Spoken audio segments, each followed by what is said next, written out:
Hindenburg case में supreme court के expert committee ने अदानी ग्रुप को क्लीन चिट दी है। एक हिंडनबर्ग ने मार्केट के साथ खेला है, पब्लिक सेंटीमेंट के साथ खेला है और इंडियन इन्वेस्टर्स के पैसे के साथ खेला है। और अदानी की कंपनियों में गैरकानूनी निवेश के सबूत भी नहीं मिले हैं। रिपोर्ट में ये लिखा है कि कोई साजिश थी, ये वाज अ साजिश। गोयला आ गया है और आज मैं आपको बताऊंगा सारे फैक्ट्स। उसके बाद आप डिसाइड करना कि क्या ये ठीक है, गलत है, व्हाट इज योर ओपिनियंस। इस वीडियो का कमेंट बॉक्स बहुत इंपॉर्टेंट होने वाला है बिकॉज यहाँ पे एक इंटेलेक्चुअल डिबेट मैं एक्सपेक्ट कर रहा हूँ। अब हो सकता है वीडियो देखने के बाद काफी लोग कुछ ऐसा सोचे, गोयला ये सब फ्रॉड है भाई, ये बड़े लोगों का गेम है, सब मिली भगत है, क्या बकवास है यार, ये फ्रॉड है। कुछ लोग ऐसे हो सकते हैं। अब अंडरस्टैंड दिस यार, फ्रॉड स्कैम हम बड़ी लूजली वर्ड्स यूज कर लेते हैं। हम फ्रॉड स्कैम कब उसको बोल सकते हैं? ये मैंने एमबीए चाय वाला वीडियो में भी बोला था, जब अडानी हिंडनबर्ग स्टार्टिंग शुरू हुआ तभी बोला था। आप उसको तभी फ्रॉड या स्कैम बोल सकते हो जब कोई लीगल बॉडी बोले, जब कोई लीगल एंटिटी बोले। और इस केस में यार सुप्रीम कोर्ट की जो कमिटी है उसने क्लीन चिट अडानी को दे दी है। So we need to respect that and understand this. You might question कि गोयला ये गलत है यार, ये भी होता है वो भी होता है, होने को तो कुछ भी हो सकता है यार। जो हिस्ट्री में पढ़ा है वो गलत है, जो सेबी की रूलिंग है वो गलत है, जो बैलेंस शीट में है वो गलत है, जो प्रॉफिट लॉस वो गलत है। एज इन्वेस्टर्स कहीं तो हमें लाइन ड्रॉ करनी पड़ेगी ना। गोयला वो लाइन ड्रॉ करता है जब तक एक लीगल अथॉरिटी स्टेटमेंट दे, तभी मैं उसको बिलीव करता हूं। सो फैक्ट्स में शुरू कर रहा हूं, फिर यार बेस्ट जज तो आप खुद ही हो।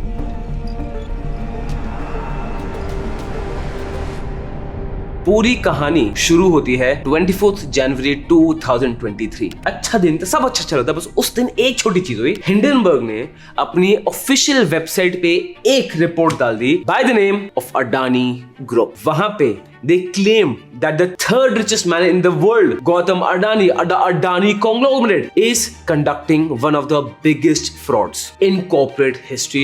और उसके बाद पूरा तहलका मच गया था, जहां पे अडानी स्टॉक्स की ये हालत हुई थी, पिट के खत्म हो गए थे। लोअर सर्किट पे लोअर सर्किट लग रहा था, लोगों ने भर के इसके बारे में बताया कि ये है वो है। फिर इसको एक पेट्रियोटिक एंगल भी दे दिया गया, जहां पे ये बताया गया कि if you don't support Adani you are not with India. बहुत सारी चीजें हुई थी और इसी की वजह से भर के सुप्रीम कोर्ट ऑफ इंडिया में पिटिशंस फाइल की गई थी। And on 2 March 2023 supreme court ने डिसाइड किया कि वो इस पे एक्शन लेंगे। तो फिर था क्या? सुप्रीम कोर्ट ने 2 एक्शन लेने का डिसाइड किया। सबसे पहले सुप्रीम कोर्ट ने एक इंडिपेंडेंट कमिटी को बिठाया and to investigate the Adani situation. इसमें जो कमिटी हेड कर रहे थे वो थे फॉर्मर सुप्रीम कोर्ट जज जस्टिस AM सप्रे, उनके अंडर थे रिटायर्ड जस्टिस JP देवेंद्र, फिर मिस्टर OP भट्ट, ये SBI के फॉर्मर चेयरमैन थे, मिस्टर KV कामत, मिस्टर नंदन निकलानी, मिस्टर सोमाशेखरन सुदर्शन। अब इस कमिटी को 2 महीने का टाइम दिया सुप्रीम कोर्ट ने और बताया to give their verdict on the Adani situation. ये तो था फर्स्ट थिंग। जो सेकंड चीज थी, सुप्रीम कोर्ट ने सेबी को ऑर्डर किया कि सेबी आपके पास 2 महीने हैं, हमें एक डिटेल्ड रिपोर्ट दीजिए about all the actions and conduct an entire investigation. अब आपको पता है हुआ क्या? 2 महीने हो गए खत्म। कमिटी ने 173 पेज रिपोर्ट दी है based on the data by SEBI और उसमें बोला है that the committee saw no evident pattern of manipulation, no evident pattern of manipulation. Basically Adani को क्लीन चिट दे दिया। आपको पता है फनी चीज क्या है? फनी चीज ये है कि इस कमिटी की जो रूलिंग थी, जो वर्डिक्ट था ना, it is based on the SEBI report और सेबी रिपोर्ट अभी तक कंप्लीट ही नहीं है। As a matter of fact SEBI ने सुप्रीम कोर्ट से 6 महीने की एक्सटेंशन मांगी है कि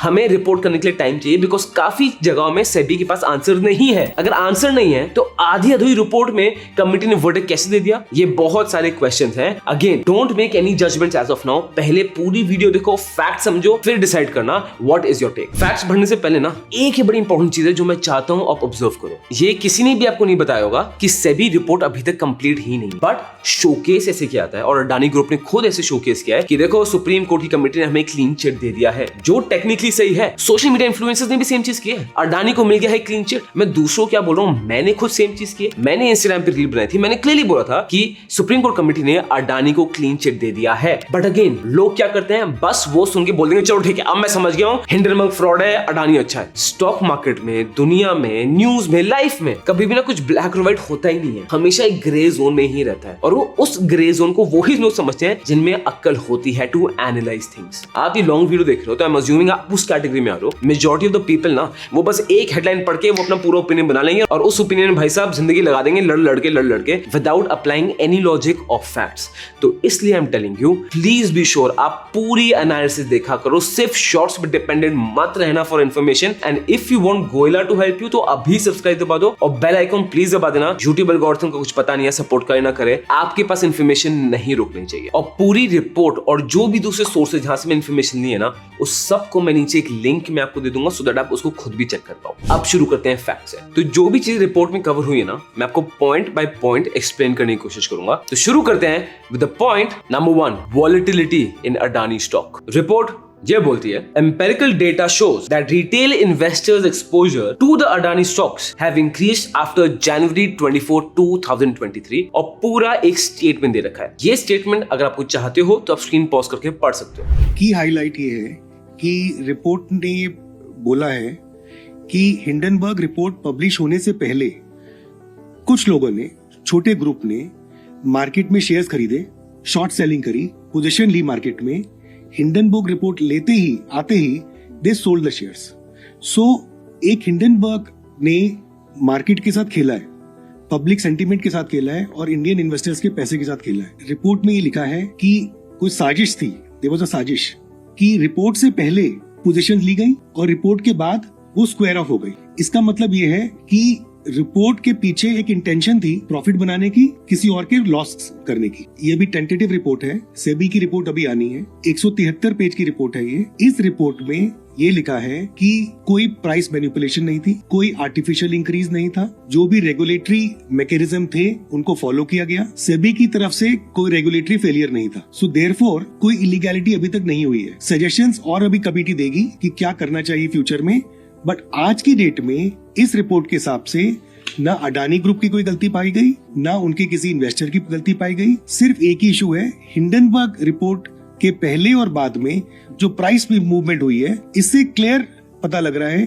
कि कुछ ग्रुप ने इसका फायदा उठाया। बट हो सके थोड़ा कॉम्प्लेक्स हो जाए तो मैं आपको आसान भाषा में समझा रहा हूं। तो बेसिकली कमिटी ये बोल रही है कि टिल 24 जनवरी 2023 अडानी स्टॉक में सब ठीक था, इतनी वॉलेटिलिटी नहीं थी, बट जब से हिंडनबर्ग की रिपोर्ट आई है तब से the volatility has increase. And they have also said कि अडानी ग्रुप ने बहुत मेहनत की है and they have put in a lot of efforts to mitigate the volatility. Investors को कॉन्फिडेंस दिलाने की कोशिश की है ड्यूरिंग दिस टाइम। और ये आपको फैक्ट्स दिखा रहे हैं कि after the Hindenburg report public participation बहुत ज्यादा बढ़ गई है। पहले थी 2.77% और फिर हो गई 7.47%। Second point, minimum public share holding. अब सेबी का एक बहुत इंपॉर्टेंट रूल है कि अगर कोई भी लिस्टेड कंपनी है, कोई भी कंपनी जो स्टॉक मार्केट में ट्रेड कर रही है, उसमें कम से कम 25% जो कंपनी का स्टेक होना चाहिए ना, it should be among us, it should be among the public. Logic समझना बहुत जरूरी है, तभी आप इसका ये लॉ का रीजन समझ पाओगे। लॉजिक ये है कि अगर 25% जनता के पास स्टॉक है ना, तब स्टॉक की एक फेयर प्राइस है पाएगी, तब स्टॉक विल नॉट बी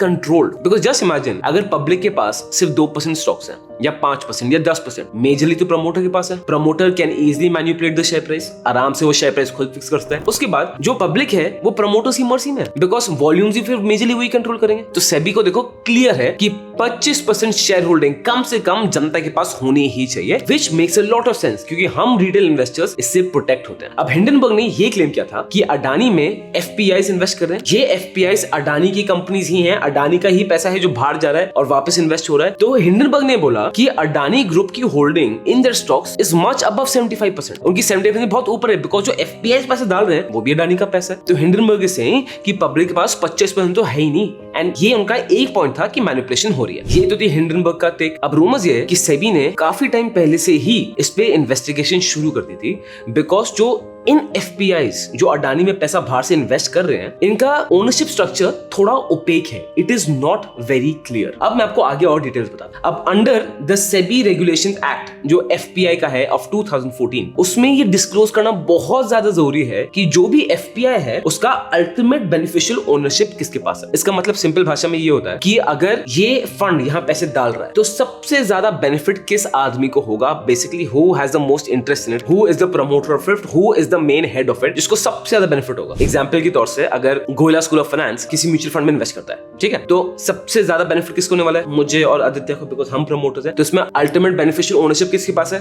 हम दोनों के पास। उसी तरह ये जो 13 एफपीआईज है, इनके अल्टीमेट बेनिफिशियल ओनर्स उनकी लिस्ट तो आ गई है, because under the PMLA act, prevention of money laundering act, ये डिक्लेयर करना बहुत जरूरी है कि अल्टीमेट बेनिफिशियल ओनर कौन है। तो वो तो देखो सर, ये लिस्ट आपके सामने है और ये है सारे ओनर्स का नाम। बट अभी भी सिचुएशन क्लियर नहीं है। सिचुएशन क्लियर इसलिए नहीं है बिकॉज इन 13 एफपीआईज में 42 इन्वेस्टर्स हैं। इन 42 इन्वेस्टर्स की क्लियर इन्फॉर्मेशन अभी तक नहीं मिल पा रही। ये जो 42 इन्वेस्टर्स है ना, बहुत जगह से हैं। ये इन्वेस्टर्स केमन आइलैंड से हैं, माल्टा से हैं, ब्रिटिश वर्जिन आइलैंड से हैं, बर्मुडा से हैं, यूनाइटेड किंगडम से हैं, आयरलैंड से हैं। और सेबी बहुत कोशिश कर रहा है to find them, to trace them, इनकी पूरी हिस्ट्री निकाला, फाइनेंशियल रिकॉर्ड्स निकाला, बट अभी तक सेबी को इतना प्रूफ नहीं मिला है and it is unable to satisfy itself. तो nutshell, SEBI has drawn blank in this investigation और सीधा बोल दिया है कि जो रेलम ऑफ मैटर है इट इज नॉट प्रूफ। और अभी ये शुरुआत है, आप वीडियो एंड तक देखते जाओ, यू विल सी कितनी सारी चीजें are still pending, but committee का वर्डिक्ट ऑलरेडी आ गया। थर्ड पॉइंट आता है रिलेटेड पार्टी ट्रांजैक्शन। अब हिंडनबर्ग रिपोर्ट में ये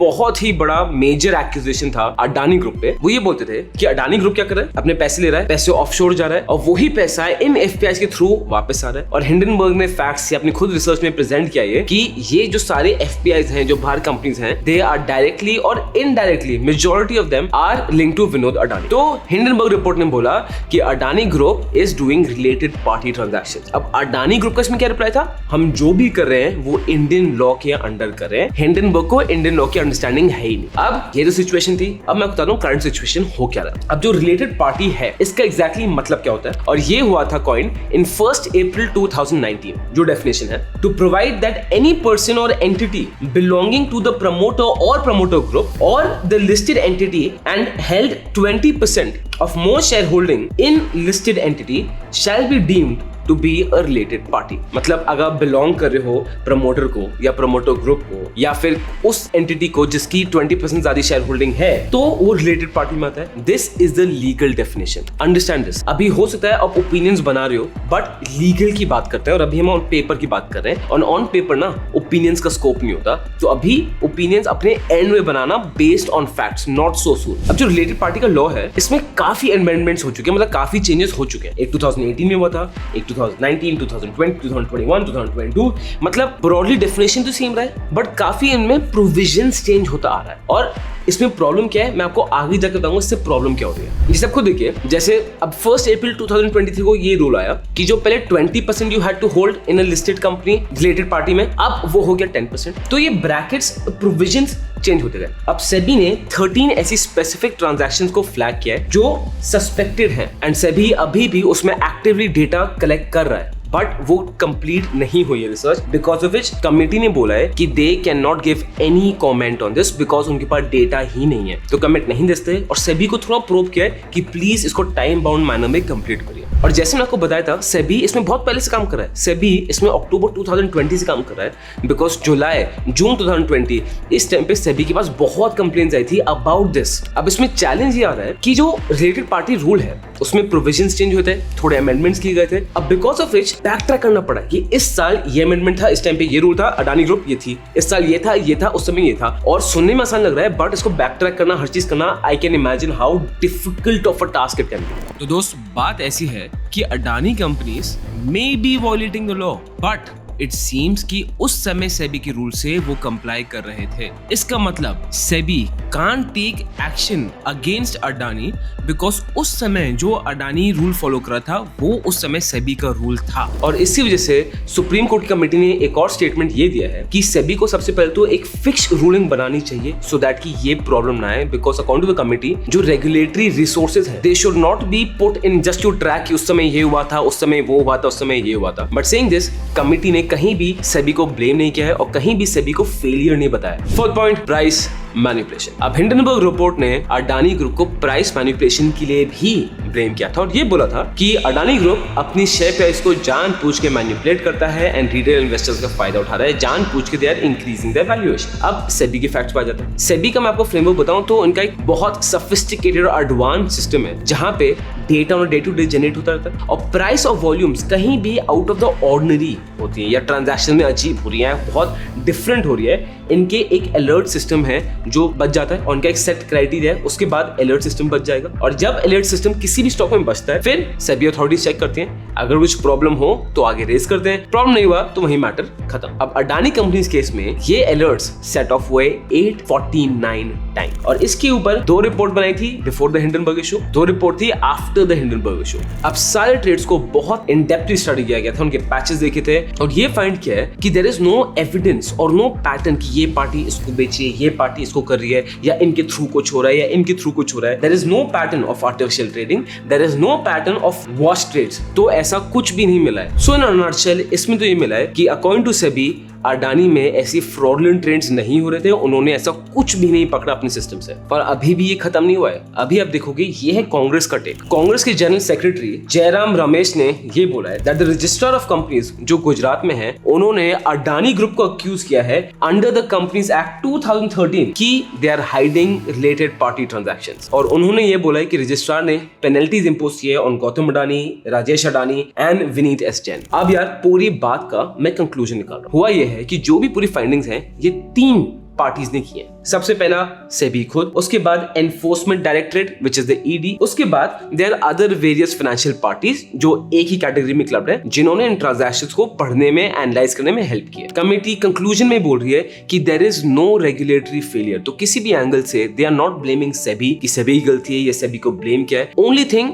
कोर्ट ने सेबी को प्रोब किया है कि 14 अगस्त तक वो क्लियर डेफिनेशन निकाल, बिकॉज 2 चीजों में अभी भी क्लैरिटी मिसिंग है. सबसे पहले आता है मिनिमम शेयर होल्डिंग में, जहां पे सेबी नीड्स मोर टाइम कि जो 13 एफपीएस के 42 इन्वेस्टर्स हैं उनको अच्छे से ट्रैक कर पाए. एंड सेकंड इशू जहां पे आ रहा है ना वो है रिलेटेड पार्टी ट्रांजैक्शंस. और चैलेंज ही यही है बिकॉज वो रूल इतनी बार चेंज हुआ है, इतनी बार अमेंड हुआ है, उसको बैक ट्रैक करना उस समय क्या रूल था, क्या सिचुएशन थी, फिर क्या रूल था, क्या सिचुएशन थी, वो बहुत डिफिकल्ट हो रहा है और सेबी को उसको अनरैवल करने में बहुत टाइम लगने वाला है. तो this is the situation. Opinion मैंने दे रहा हूं, आप मुझे कमेंट बॉक्स में बताओ what is your opinion on this. आप मुझे बताओ would you invest for Adani और नॉट. इस कमेंट बॉक्स में डिस्कशन होगा ना, वो बहुत जरूरी है.